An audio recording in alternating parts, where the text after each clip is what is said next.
Hello friends, so we are going to start a new topic, that's endocrine system. We are going to discuss the physiology of endocrine system along with some brief touch of anatomy, only the functional anatomy that's necessary. So uh, in endocrine system we have to discuss different glands, we have to discuss the hormones produced by glands, the actions of those hormones. But in the first module, we'll just have a brief overview of all the hormones and what type of hormones these are and how they act. We'll try to cover the mechanism of action of all the hormones in this module only. Uh, I think studying these hormones together, actually classifying them in a proper way, can help us to understand and remember the mechanism very well. So I'll try to do it accordingly. So let us start this module. So let us start with the classification of hormones. So there are five basic groups in which hormones can be classified. This is actually a simple classification, and these hormones are classified based on the nature of these hormones. For example, the first group of hormones is amino acid derivatives, and this group it contains the thyroid hormones. These are T3, T4, and the second class is okay. We all know this class. These are catecholamines. Catecholamines, that means adrenaline, noradrenaline, and dopamine. So these thyroid hormones and catecholamines, these are amino acid derivatives by nature. Okay. Now the second class of hormones that we so the second class of hormones, these are vitamin derivatives, and here we have only two hormones, that's vitamin A and vitamin D. Now again we'll discuss all these hormones in detail, their actions, everything when we study the glands which produce these hormones. However, we'll try to cover the mechanism of action of all these hormones in this module only. Okay, in the coming sections. So this is vitamin A, vitamin D, these are vitamin derivatives. Then we have small peptide hormones. So small peptide hormones, these are the hormones which contain less than 50 amino acids. And another class is large peptide. Obviously, they have more than 50 amino acids. Okay.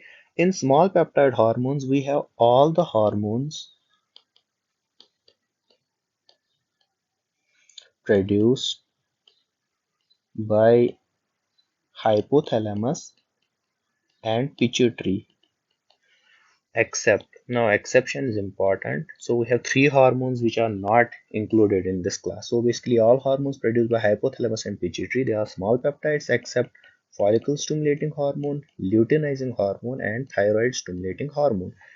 These three hormones, they are glycoproteins in nature. These are glycoproteins in nature. It means they have a protein part, they have a carbohydrate part, and this protein part actually has more than 200 amino acids. So these three exceptions are important that we should know. Then we have large peptides. There are three hormones which are included in this class, and they can be remembered as RIP. So R is renin, I is insulin. So okay, we know it has 51 amino acids, and P is parahormone. These are three hormones in which are large peptides. Then we have the important class called as steroid hormones. In steroid hormones, we all know there are hormones of adrenal cortex. So the hormones of adrenal cortex, that means glucocorticoids, mineralocorticoids, and sex corticoids. These are steroid hormones. And the hormones of adrenal medulla, which are called as catecholamines, they are actually amino acid derivatives. Okay. So which is the main glucocorticoid that we know of? So we have cortisol. Main mineralocorticoid is aldosterone. And in the sex corticoids, there are two main hormones. So these are, one is called as dihydroepiandrosterone, and second one is called as androstenedione.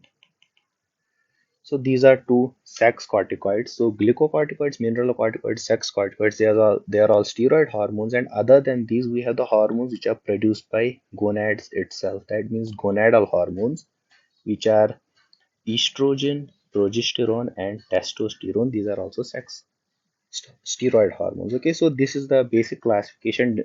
It's based on the nature of the hormone. So we have amino acid derivatives. It contains thyroid hormones, T3, T4, catecholamines. We have vitamin derivatives, vitamin A and D.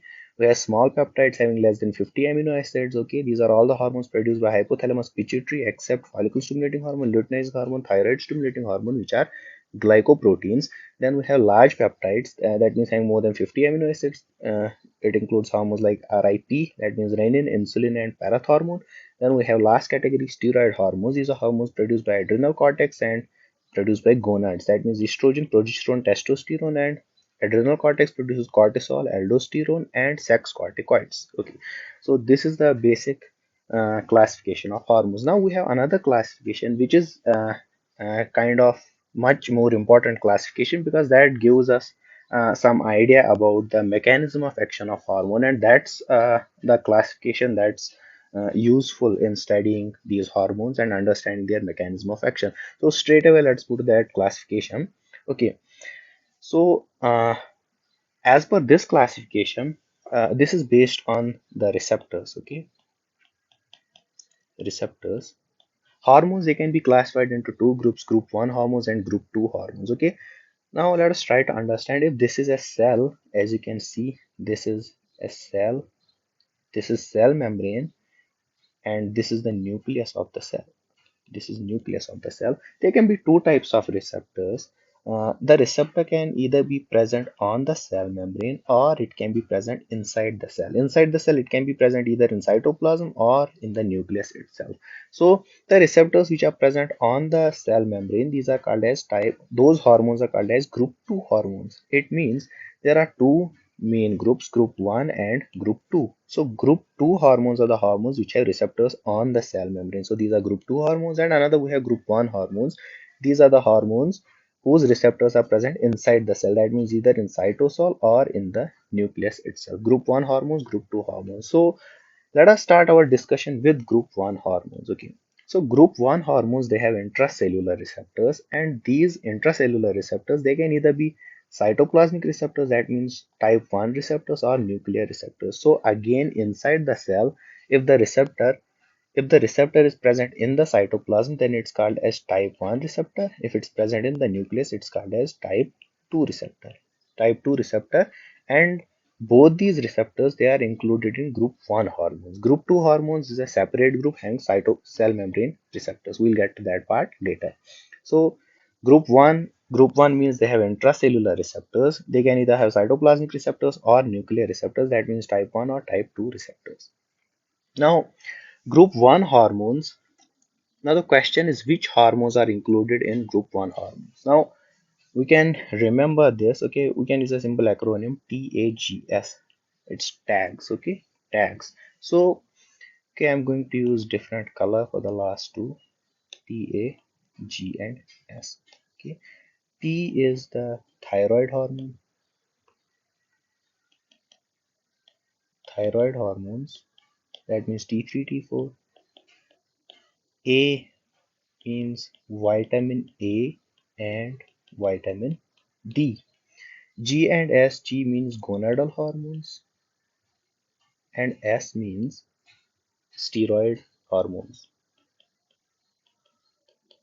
These steroid hormones are all the steroid hormones that we discussed in this. That means hormones of adrenal cortex and gonadal hormones. So tags, okay, we can remember it. Now from this acronym tags, there are some other things that we can remember. Okay, G and S, these two.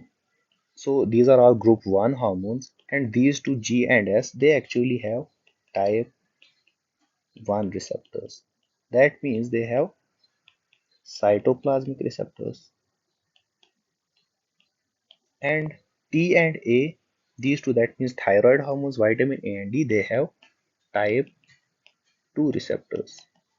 That means nuclear receptors. Okay, nuclear receptors. So thyroid hormones, T3, T4. So let us write it here. Cytoplasmic receptors is seen in case of gonadal hormones. That means estrogen, progesterone, testosterone, and in case of steroid hormones. So steroid hormones have glucocorticoids such as cortisol, aldosterone, and sex corticoids. Okay, and nuclear receptors are seen in thyroid hormones, that means T3, T4, and they are seen in vitamin A and vitamin D. Now let us try to understand how these group 1 hormones, how their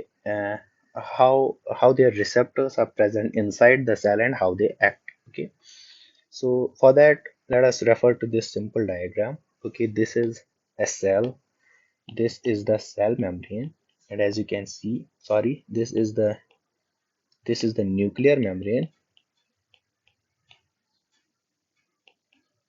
This is the nuclear membrane, and surrounding this whole space is the cytoplasm of the cell. And in the nuclear membrane, we have these are different parts of DNA which are actually transcription elements. Okay, now we'll understand it better once we study what actually happens. Okay, so let us first try and understand these group type 1 receptors, that means either gonadal hormones or steroid hormones. So let us take an example of a steroid hormone, for example, cortisol. Okay, so this, let us say, is a steroid hormone. Steroid hormone. Now, this steroid hormone has to bind to its receptors which are present in the cytoplasm. So, this is the receptor for steroid hormone. So, this is the receptor which is intracytoplasmic receptor. Again, this is the receptor.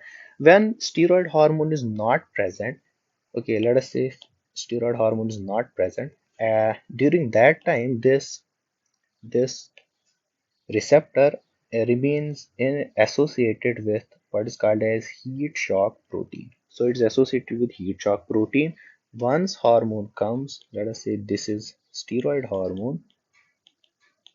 Once this steroid hormone comes and it tries to bind to this receptor, at that time there is dissociation. So there is dissociation of heat shock protein. That means heat shock protein will be dissociated, and there will be conformational change in this receptor part and it will actually bind to the hormone.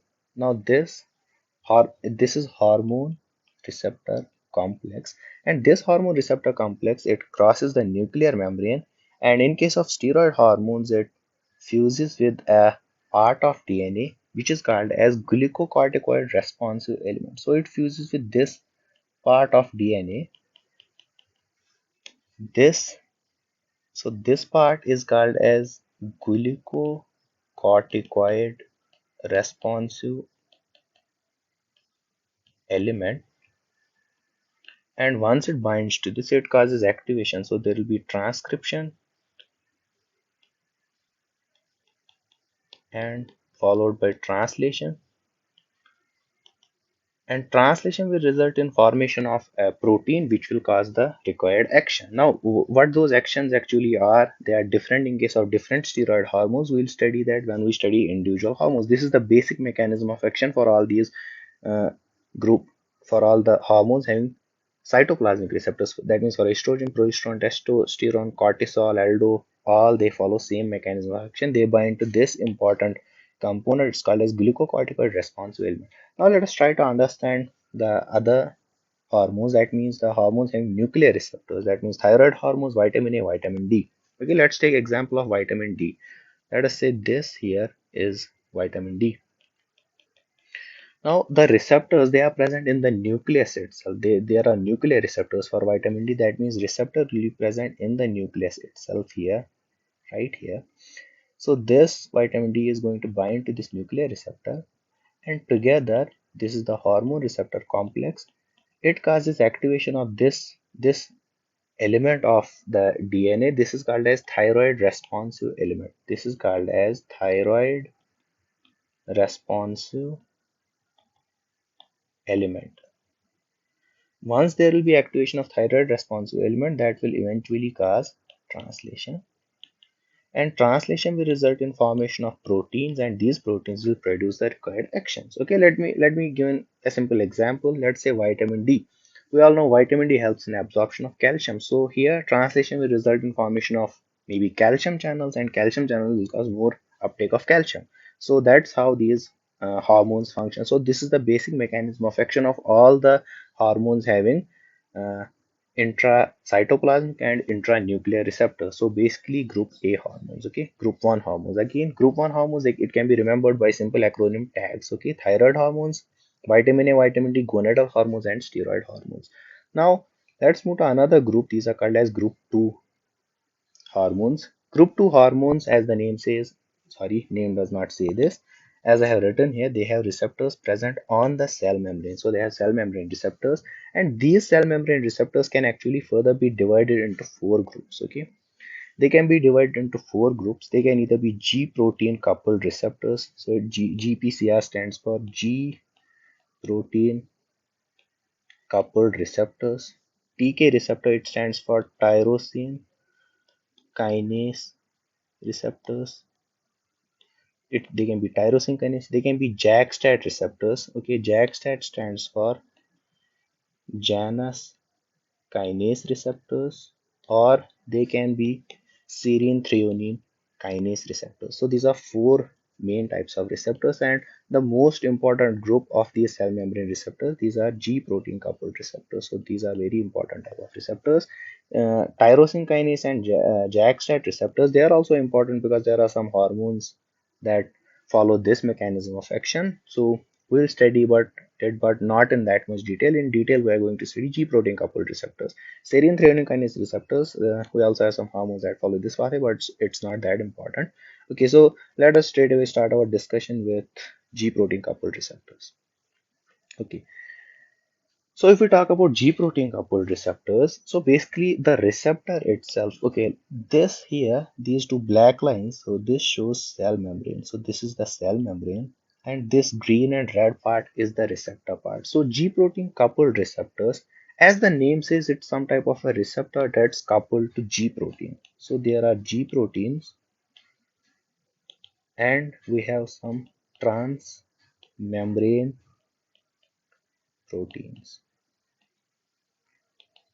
So these seven proteins, as you can see, this is one, two, three. So these are seven folds of proteins: one, two, three, four, five, six, and seven. These seven. So there are seven transmembrane folds of proteins, and they are here linked to three proteins, which are called as G proteins, and these are alpha, beta, and gamma. These three are called as G proteins, and these are seven transmembrane folds, and this is the hormone binding site. So if this is a hormone, it comes and binds to this site. Okay, this is the hormone binding site. Now these three subunits, alpha, beta, and gamma, alpha subunit is bound to GDP. Okay, so this is how G protein coupled receptor actually looks. This is the structure of G protein coupled receptor. Now any hormone, let us say this is a hormone that actually follows this pathway. Once it binds to its receptor, once it binds to G protein coupled receptor, what happens? Okay, the thing that happens is there will be phosphorylation of this GDP into GTP. That means alpha GDP will be phosphorylated to form alpha GTP. And once alpha GTP is formed, this will result in dissociation of these subunits. That means alpha GTP will be dissociated from beta and gamma subunits. Now this alpha GTP will be present separately, okay? So it will be here alpha GTP. Now this alpha GTP is going to bind, it's going to cause phosphorylation of some other protein which, okay, so let's try to understand it by giving some example. Now this is available freely in the cytoplasm. It can go and actually cause phosphorylation of different proteins. It can cause activation of or inactivation of different proteins. Okay. Now if this alpha GTP, if it causes activation or phosphorylation of adenylyl cyclase. Okay, this is an enzyme, adenylyl cyclase. What it does is it converts 5-AMP, 5-AMP into cyclic AMP. This is the enzyme adenylyl cyclase. So if this alpha GTP causes phosphorylation or activation of adenylyl cyclase, that means there will be increase in cyclic AMP. And whatever action will be produced by this hormone, that will be because of increase in cyclic AMP. In that case, this Okay, it can either be adenylyl cyclase or it can be some other protein. For example, it can be adenylyl cyclase. It can be what's called as phospholipase C, phospholipase C. In that, so it can cause phosphorylation or activation of phospholipase C, and phospholipase C will cause breakdown of phosphoinositol diphosphate into inositol triphosphate and diacyl glycerol. So there will be increase in IP3 and diacyl glycerol. Okay, if this alpha GTP causes activation of adenylyl cyclase and increases cyclic AMP, then this alpha GTP, it's given a different name somewhat. It's called as alpha SGTP. Okay, S here stands for stimulatory. That means it stimulates adenylyl cyclase, and the net result will be increase in cyclic AMP. Now, this cyclic AMP molecule here is called as second messenger. It's called as second messenger. Okay.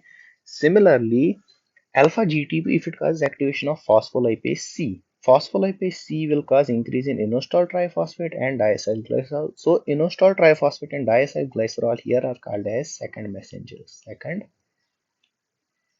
messengers, and the alpha GTP, which causes actually increase in IP3 and DAG, this is called as alpha QGTP. So these are different subtypes of this receptor, alpha QGTP. Similarly, this receptor can actually inhibit adenylyl cyclase. Adenylyl cyclase, so there will be decrease in cyclic AMP. This is called as alpha IGTP. Alpha IGTP. Okay. Now based So again here this is the secondary messenger. Secondary messenger, cyclic AMP, IP3 and DAC. Now let us try to understand what happens because of increase in cyclic AMP, because that's how the action of these hormones will be executed. Okay. Now once cyclic AMP increases, cyclic AMP, it causes activation of protein kinase A. PKA is protein kinase A, and that protein kinase A can cause phosphorylation of different proteins or enzymes, and this phosphorylated protein or enzyme is going to produce the effect of the hormone. So this is the mechanism of action. Okay, G protein coupled receptor. So this is the hormone. It comes and binds to the receptor. This is G protein coupled receptor. Once it binds to the receptor, it causes phosphorylation of this alpha GTP to form this alpha GDP. It forms alpha GTP and dissociates from other subunits. So this is alpha GTP, and these two are beta and gamma subunits. Now another important thing which I forgot to mention is this beta and gamma subunit, they actually also can cause some effect on their own. So they can cause activation of some protein or something, and that effect, this is called as GO subtype. GOG protein coupled receptor. O means it's because of beta and gamma subunit. Okay. Now alpha GTP, if it causes activation of adenylyl cyclase, then it's called as alpha SGTP. If it causes activation of phospholipase C, then it's called as alpha QGTP. And if it inhibits adenylyl cyclase, then it's called as alpha IGTP. So what will be the net result of these different pathways? Okay, if it activates adenine, that means alpha S subtype, the net result will be increase in cyclic AMP. So cyclic AMP here is the second messenger. In case of alpha QGTP, net result will be increase in IP3, increase in DAG. So these are the second messengers. And alpha IGTP, net result will be decrease in cyclic AMP. As we can understand, the effect of this alpha I will be opposite to alpha S. So the effect will be, because here is increase in cyclic AMP, in this case decrease in cyclic AMP. So opposite to alpha S. Okay. And what happens because of IP3 and DAG? Now this IP3, okay, DAG can also cause phosphorylation of certain proteins, and the phosphorylated protein is going to produce the effect. IP3 on the other hand, there are receptors of IP3 which are present on sarcoplasmic reticulum. So these are receptors for IP3 receptors. So once IP3 comes and binds to these receptors, it causes release of calcium. So let us say large amount of calcium is released, and this calcium can produce the effect. For example, it can produce muscle contraction. it can produce muscle contraction. So this is the required effect of alpha QGTP. This is how the effect of alpha QGTP is executed. It increases IP3, which is second messenger, that causes release of calcium from sarcoplasmic reticulum, intracellular calcium increase, and causes muscle contraction or some other action. For example, it can cause secretions. Due to increasing calcium, there can be secretions released from glands, etc. That's the action of this hormone. Okay, so these are G protein coupled receptors.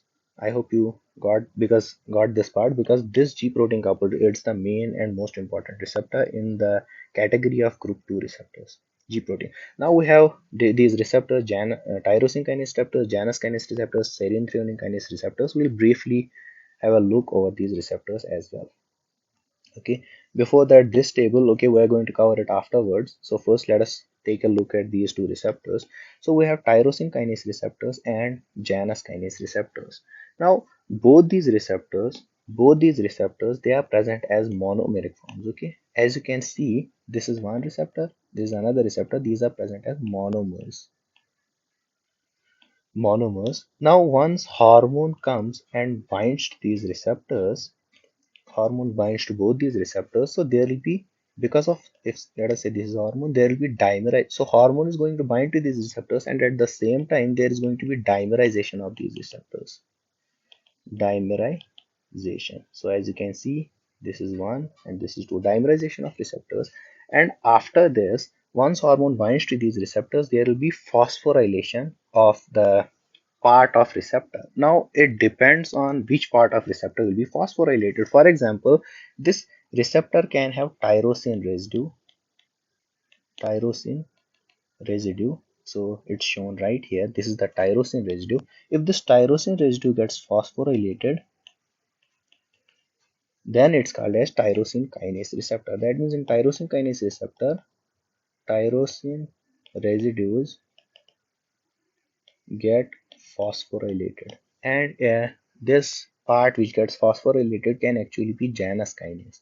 If Janus kinase gets phosphorylated, then it's called as Janus kinase receptor. That means here Janus kinase gets phosphorylated. So it can either be a tyrosine residue or it can be a Janus kinase. So now this phosphorylated part, now there can be actually another protein which is called as a bridging protein. It can actually come right here, and it can, this phosphate will actually be transferred to this bridging protein. That means this bridging protein is going to get phosphorylated, and so there will be a protein which actually is phosphorylated now because of this tyrosine residue or because of Janus kinase. This protein gets in the cytoplasm itself, gets phosphorylated because of tyrosine residue or because of Janus kinase. It phosphorylates this protein, and so once it phosphorylates this protein itself, it gets, so if it phosphorylates this bridging protein itself, it gets converted to inactive state again. And this protein, it this phosphorylated protein, it crosses the nuclear membrane, reaches into the nucleus, and produces the desired effect on the nucleus. Now the required effect will be produced on the nucleus. Again, maybe same thing, it can bind to any part on the DNA. It can cause transcription or transcription followed by translation, and that will result in formation of a protein which causes the effect. So that's how these receptors function. These are tyrosine kinase receptors and Janus kinase receptors. Now, having understood, okay, so first we saw how we saw how these intracellular receptors act, how what are different intracellular receptors and how they act. So they bind to thyroid responsive element or glucocorticoid responsive element, cause formation of certain proteins which produce the effects on cells. Now we discussed how these receptors, G protein coupled receptors, how they act. They can either increase cyclic AMP, then cyclic AMP causes required effect, or they can increase IP3 DAG, which causes increase in calcium. Increase in calcium causes required effect. For example, it can cause contraction of muscles. Similarly, tyrosine kinase causes phosphorylation of proteins in the cytoplasm, which then go into the nucleus and cause translation, which produce required effects. Similarly with Janus kinase receptors. Now, The thing that we need to know is what hormones are included in these categories. So which hormones act by G protein coupled receptor, which act by TK, which act by JAK-STAT, and which act by serine threonine kinase receptor. So that's what we are going to study now with the help of this table. Okay. So let me try to make it understand. So let's do it gland wise. Okay. Let's first understand the hormones of hypothalamus. So hypothalamus produces different kind of factors. These can be trophic factors, as we all know. They act on the pituitary and cause release of hormones from the pituitary. Okay. Now, among the hormones of hypothalamus, the CRH means, so what's CRH? It's corticotropic releasing hormone. It causes the release of ACTH from pituitary. It acts by through cyclic AMP, and which part of that means it's a G protein coupled receptor, and it acts by cyclic AM, increasing cycle. So it causes increase in cyclic AMP. That means it is basically G. Okay, all these are actually GS subtype of receptors. There are some exceptions like somatostatin and alpha 2 receptors. They are GQ subtype, rest are GS subtype. So corticotropic releasing hormone acts by GS subtype. It's a G protein coupled receptor, and thyrotropin releasing hormone and gonadotropin releasing hormone, they are IP3 tag. That means they are also G protein coupled receptors. They are also G protein coupled receptors, but they are GQ subtype. That means they cause IP3, they increase IP3 tag. So this is the second messenger here. IP3 tag here is cyclic AMP, and it causes increase in calcium. So thyrotropin releasing hormone, gonadotropic releasing hormone, they are GQ subtype. Okay. Now let's move to pituitary. So pituitary. So first let us see anterior pituitary. From anterior pituitary, ACTH, follicle stimulating hormone, luteinizing hormone, they are again GS subtype of receptors. Always remember growth hormone and prolactin. Growth hormone and prolactin, these hormones, they are not G protein coupled receptors. Actually, they have cell membrane receptors, which you will see in other part. They have Janus kinase subtype of receptors. Okay, they do not have G protein coupled receptors. ACTH, FSH, and LH G protein coupled receptors. And in the posterior pituitary, from the posterior pituitary, oxytocin. Okay, as we know, IP3 drug causes increasing calcium, which can cause contraction. That means whatever hormone causes contraction or vasoconstriction, it will come under IP3 drug most probably. Okay, so oxytocin, it causes contraction, so it acts for IP3 drug. Similarly, vasopressin, for vasopressin, we have three type of receptors: V1 receptors, V2 receptors, and V3 receptors. Among them, V1 receptors act through GQ subtype. That means they increase IP3 tag, and V2 and V3 increase cyclic AMP. That means these are GS subtype. Okay, so V2 and V3 are GS subtype. Now vasoconstrictors, like I said, all the vasoconstrictors like angiotensin 2, substance P, they are all GQ subtype. They act through IP3 tag. Now from the pancreas, somatostatin, it is GI subtype. Okay, that means it decreases cyclic AMP. Glucagon is GS subtype. Okay, GS subtype. We have another hormone from pancreas called as insulin. Insulin has a different type of receptor that actually has a cell membrane receptor called tyrosine kinase receptor. So that's not included in this part. Now in the GIT, remember that gastrin is GQ subtype because it has contraction of this intestinal wall. CCK, cholecystokinin, also has GQ subtype, while as secretin, it has GS subtype. Okay. In the ANS, we have different types of receptors. So if we talk about ANS, if we talk about alpha receptors, remember alpha 1, alpha 2, alpha 3. Alpha 1 is GQ, alpha 3 is GQ, and alpha 2 is GI. Okay. So alpha 2 is GI, and alpha 1 and alpha 3, they are GQ subtype. And in the beta receptors, all we have beta 1, beta 2, beta 3, all are GS. That means all the beta receptors are GS subtype of receptor. And in the muscarinic receptors, M1, M2, M3, M1 is GQ, M3 is GQ. So muscarinic receptors M1 and M3, they are GQ subtype of receptors. And in the miscellaneous parathormone, calcitonin, they are all GS subtype of receptors. So we don't need to go into much detail of this. Now, okay, so we discuss which hormones are included in G protein coupled receptors. Now in G protein there is actually again a division. They can either be GS, they can be GQ, or they can be GI. So in this table itself, we saw what receptors are GQ receptors, what receptors are GS receptors, and what receptors are GI receptors. Now, another important thing that we need to understand, okay, we'll discuss that here itself. Here is this. So what receptors act through tyrosine kinase, and what hormones act through tyrosine kinase receptors, and what hormones act through Janus kinase receptors. So through tyrosine kinase receptors, all you need to know the most important hormone, that's insulin. Insulin acts through tyrosine kinase receptors, and all the growth factors except transforming growth factor alpha and beta. So first important hormone is insulin and all the growth factors except transforming growth factor. For example, let's say fibroblast growth factor, platelet derived growth factor. Similarly, we can have nerve growth factor, we can have insulin like growth factor.